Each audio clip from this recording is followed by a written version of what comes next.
Welcome everyone to another edition of the Monday Night Wars. This is the WCW side, week 61, December the 16th, 1996.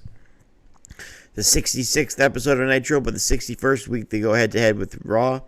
Nitro beats Raw for the 25th week in a row. The scores were 3.2 to 2.3. So through 61 weeks now, Nitro has 42 wins, 17 losses, and 2 draws. They have a 42-17-2 record, and again, they outdrew Raw with a 3.2 rating. Raw only did 2.3. So this is that Raw Nitro with the 3.3 rating from December the 16th, 1996, from Pensacola, Florida, live on TNT.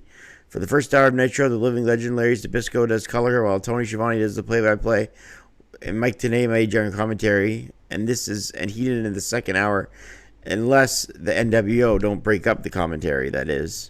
The show begins with Schiavone and Zbyszko talking about the match of the decade, and the NWO comes out with their music. DiBiase says the NWO is in the house and we are taking over. Bischoff joins the commentary team, and DiBiase took the headset of Zbyszko.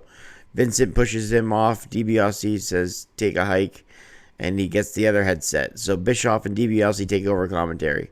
Bischoff calls it NWO Monday Nitro and says, let's take a look at Piper last week. And they showed the clip of Piper waiting for Hogan in the chair. Bischoff says Hollywood is in the house tonight, so let's get to the ring for the first match. He also said Sting is in the house tonight, and he'll take on Rick Steiner later. So Bischoff and DiBiase do commentary for the first hour as NWO members, and they call it NWO Nitro, just for the first hour. Lord Steven, I think they were testing things out to see if it could be an NWO Nitro, or maybe if 1 hour could go to the NWO, or I think they were just having a feel of things. Lord Steve, because it was an idea to be a dynasty at one point. The NWO, anyway. Lord Steven Regal versus Psychosis for the TV title. This is just a great match here. Psychosis dressed in all white with yellow trim, some yellow and black in his mask. Lord Steven Regal is the television champion of the Blue Bloods, is back at the European tour where he defended his title all over Europe. They tie up and Regal with a standing armbar, a wrist lock by Psychosis, who does a front flip with an arm drag into an armbar as the place pops, as a good sequence of wrestling happens.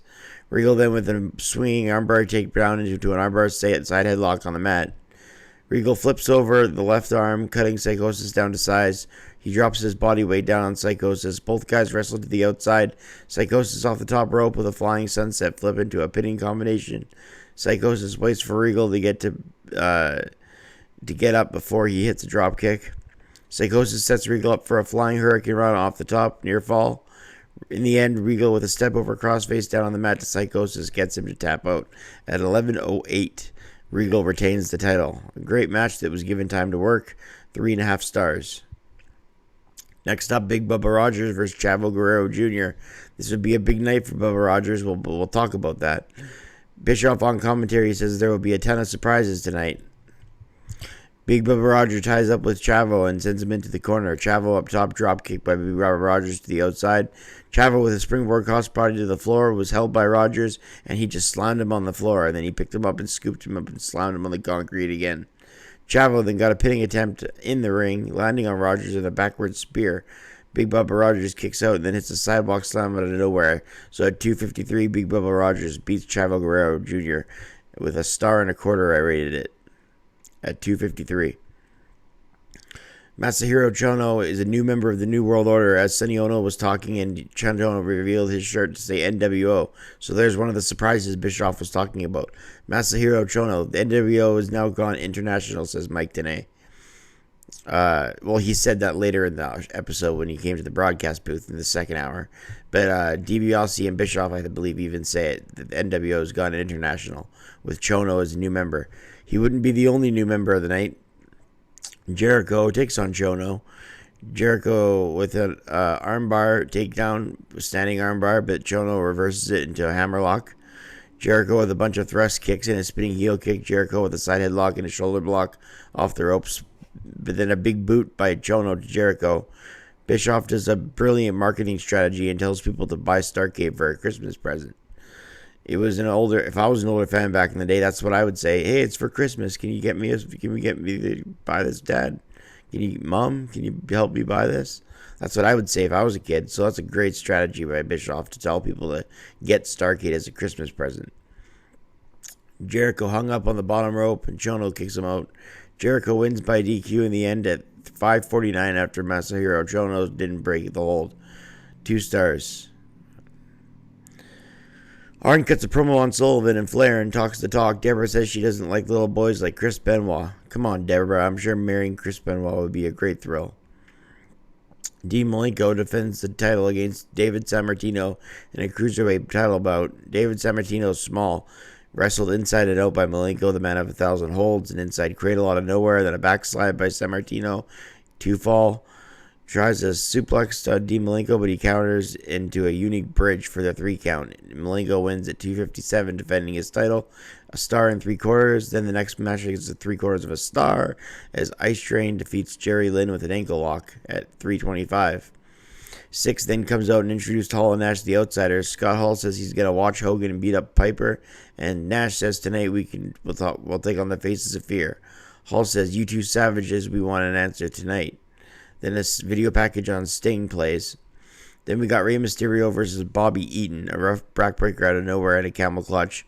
Back up to Irish whipped outside in a baseball slide, makes Rey land on his feet. Ray Jr. with a suicide dive to the floor connects to Eaton. Bobby Eaton goes to a suplex, but he lands on his feet again. He ducks a clothesline, hits a spinning heel kick. Ray bounced off the side of the ropes and hit a moonsault onto Eaton. Slaps on an armbar. Mysterio Jr. gets out of a reverse chinlock by Eaton. Eaton signals for the end and then comes off the top with a double stomp but scores a near fall. Mysterio then whips him into the corner and he runs into the elbow, but he springboarded off one side of the ropes and then hit a Hurricane Rana off the other side. So he bounced off the side ropes to the Hurricane Rana to the corner to Eaton, and then the pinfall at Ray at 2:47 for Ray. Pretty good match for a short match, 2:47, so I rated it 2 stars. Another segment with Nancy and Chris Benoit drinking wine together as a couple. What could go wrong? Benoit says in the promo, "Kevin, doesn't life suck?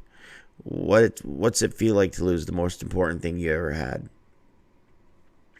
Some of these lines by Chris Benoit and Nancy Benoit are prophetic.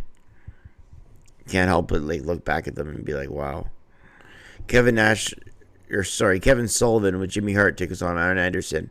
The Enforcer battling off the floor to the crowd. These guys brawl out to the crowd, and then they come back through the guardrail, over the guardrail, into the ring post, and then into the ring.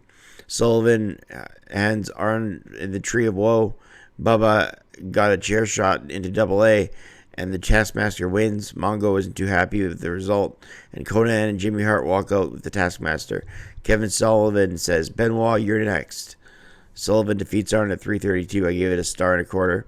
Rick Steiner then took on Sting. It's last week, but then there's 2 Stings. He comes to the ring through the crowd, but then another Sting stands beside him, and then the fake Sting puts a bat to Sting, and then the real Sting puts a Sting to the bat to the fake Sting, and Sting drops the fake Sting with the Scorpion Death Drop, and then walks out. No rating. Hollywood Hogan comes out next with the belt spray painted NWO, and he's sits in the same seat that Piper sat in last week and calls him out, knowing Roddy Piper wasn't there. So Hollywood Hogan thinks he's chicken. Outsiders take on the Faces of Fear, but it turns into a huge WCW versus NWO brawl. Big Bubba turns on the Dungeon of Doom and joins the New World Order. Scott Norton, also wrestling against WCW, joined the NWO.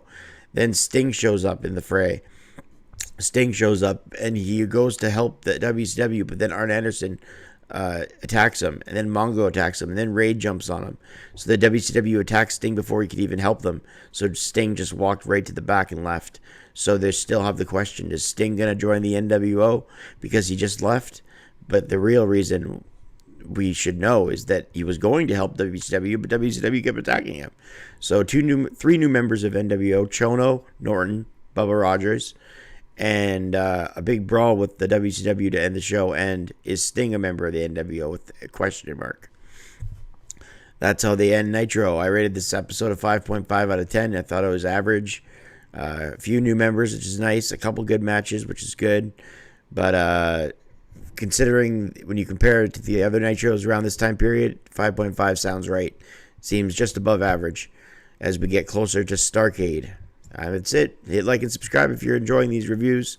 I'm Brett Mix, and we'll see you on the next Monday Night Nitro review. I'm out.